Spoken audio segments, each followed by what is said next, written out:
Assalamualaikum warahmatullahi wabarakatuh. Kembali lagi bersama saya M. Ulin Nuha Al-Fatin.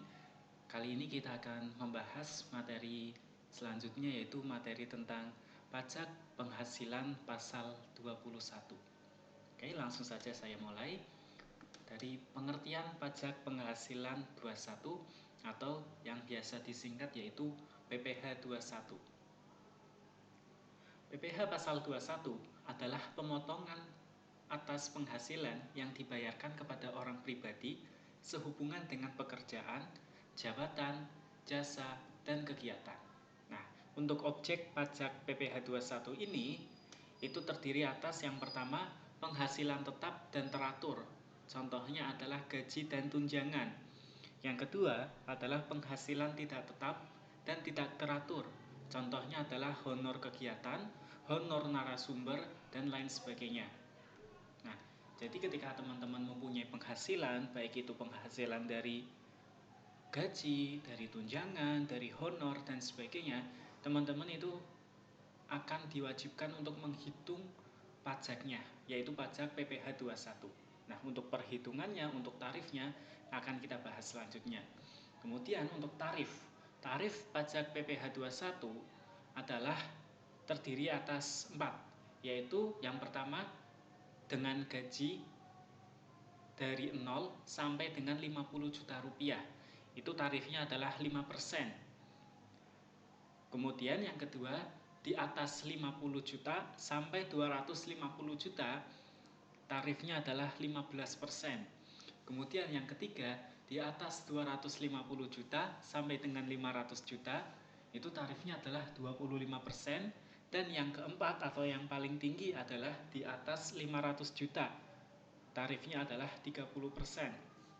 Nah, kemudian jika penerima pajak penghasilan atau jika penerima penghasilan ini tidak memiliki NPWP atau nomor pokok wajib pajak, maka pajaknya itu dikenakan tarif lebih tinggi, 20% dari tarif normal.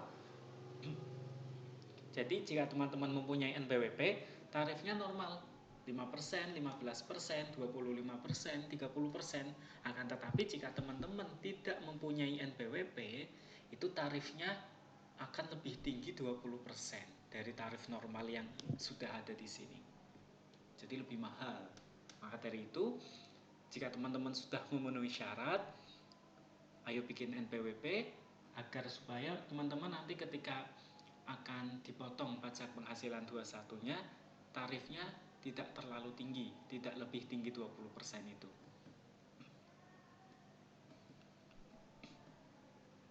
Nah, kemudian selanjutnya kita bahas tentang pendapatan tidak kena pajak atau PTKP.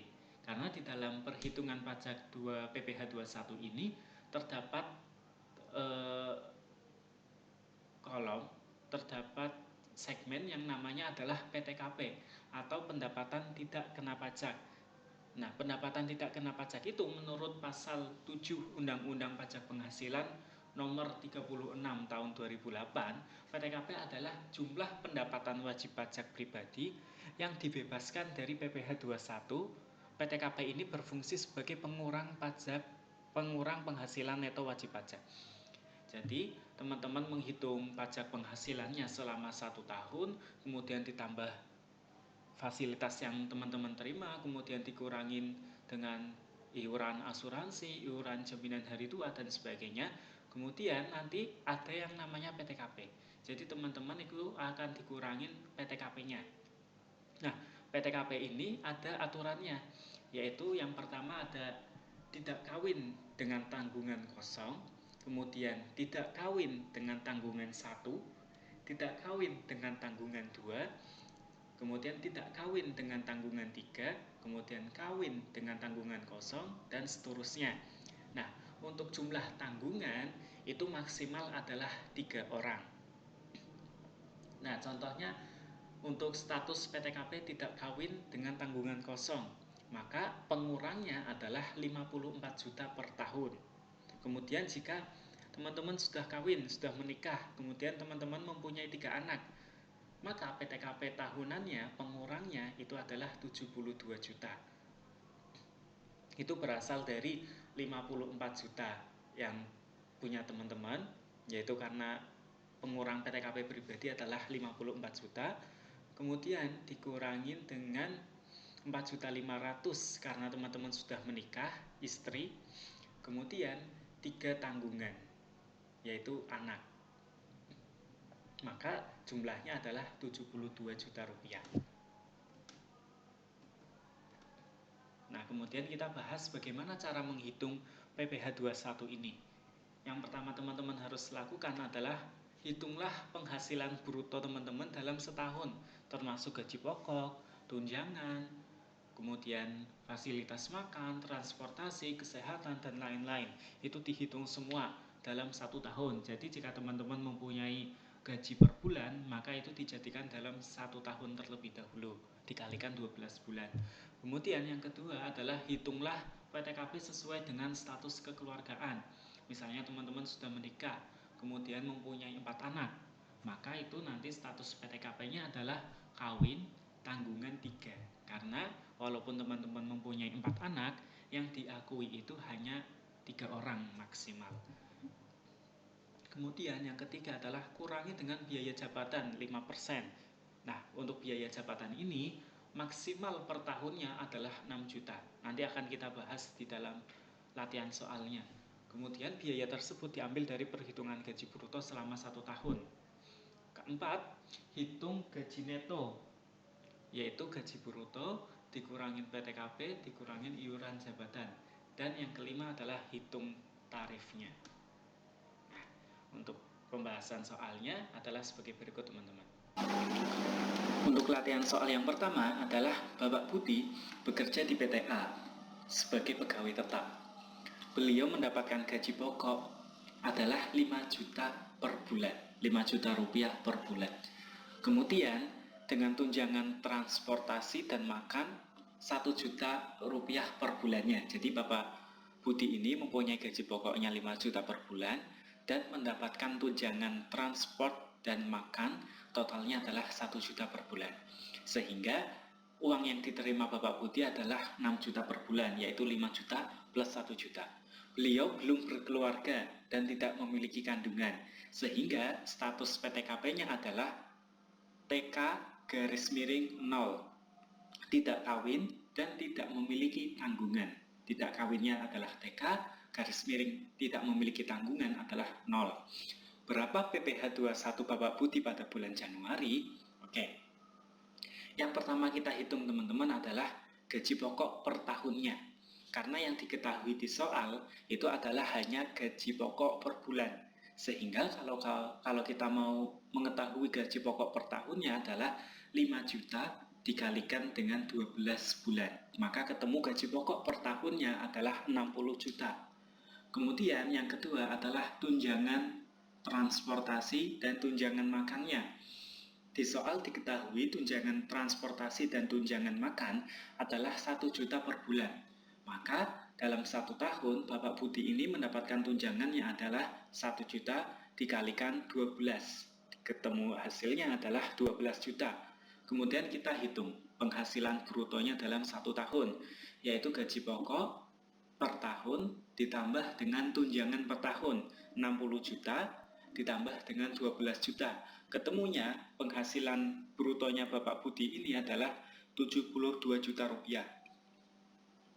Kemudian kita akan mengurangi penghasilan brutonya Bapak Budi ini.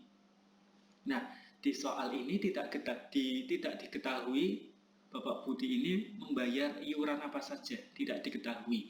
Entah itu iuran pensiun, hari tua, dan sebagainya itu tidak diketahui. Maka iuran-iuran seperti itu tidak perlu kita hitung karena di soal juga tidak diketahui.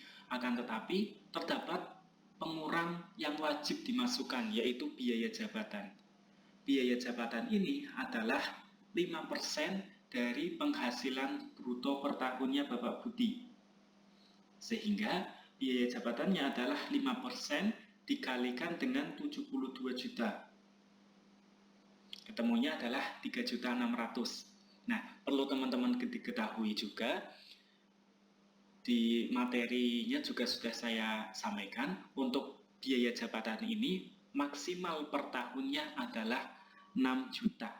Sehingga jika teman-teman nantinya menemui soal, kemudian gaji pokok dan tunjangannya atau penghasilan brutonya itu tinggi, sangat tinggi, kemudian ketika dikalikan 5% untuk menghitung biaya jabatannya, ketemu 6 juta, ketemu 6 juta lebih, entah itu 7 juta, 8 juta, dan sebagainya, maka yang teman-teman masukkan untuk sebagai pengurang ini hanya 6 juta.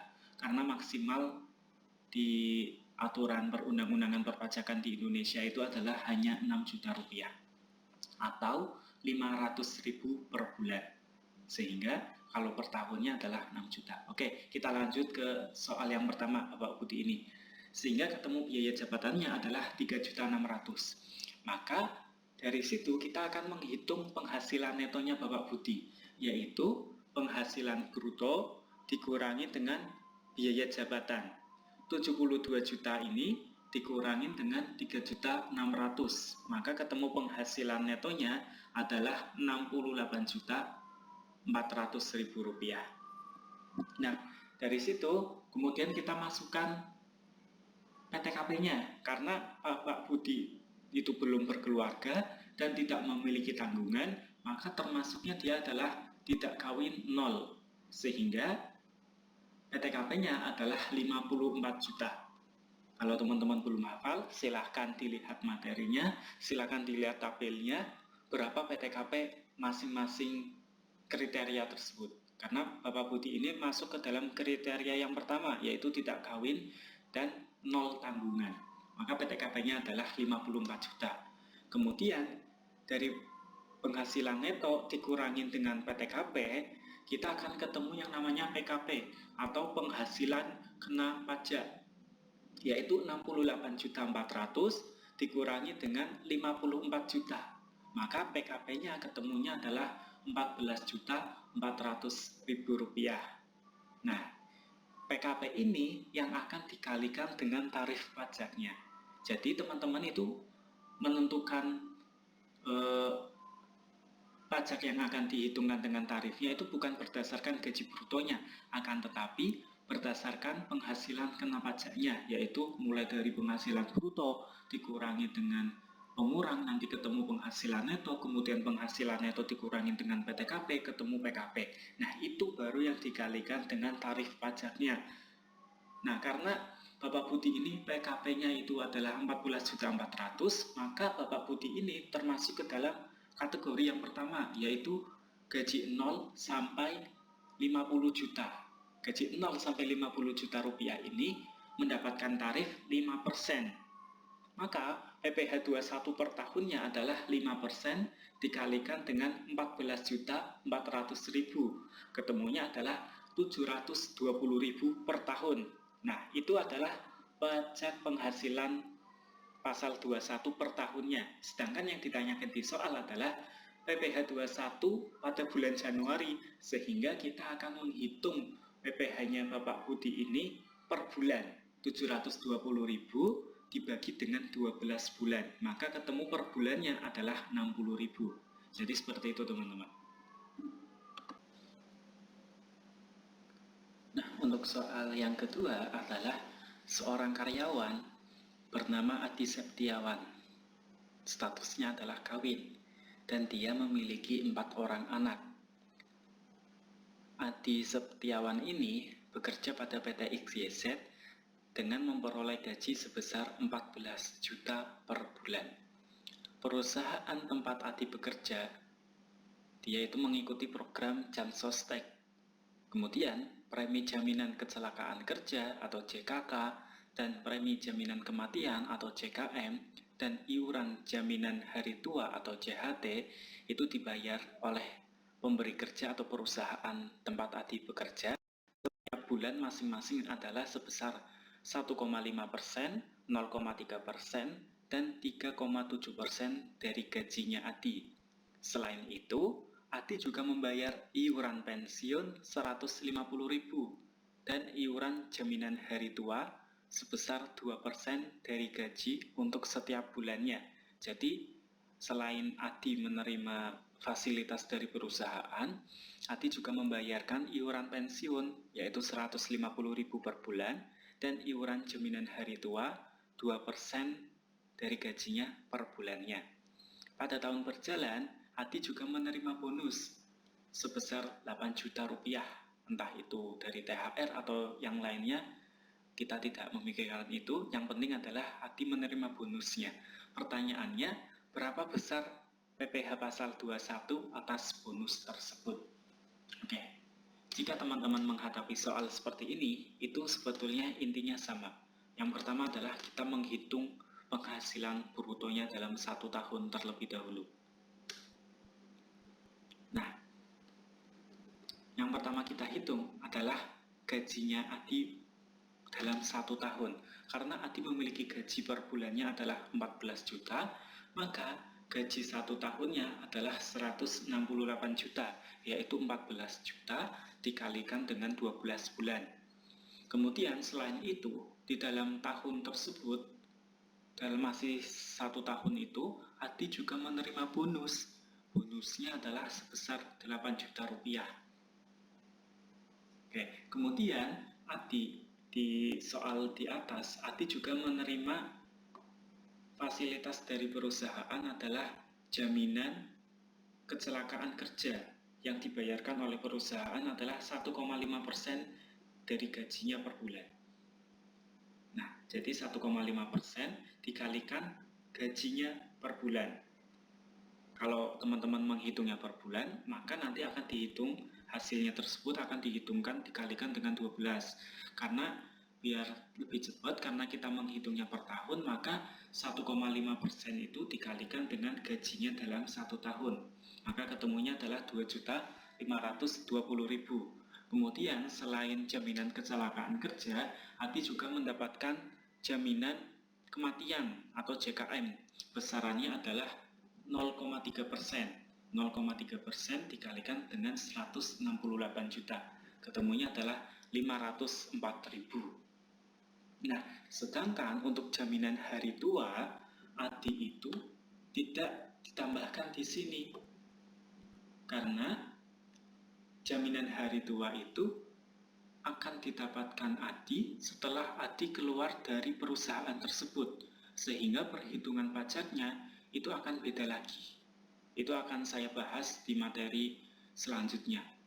Nah, untuk perhitungan PPh 21 ini, jaminan hari tua yang dibayarkan oleh perusahaan itu tidak diikutkan dalam perhitungan penambahan penghasilan brutonya.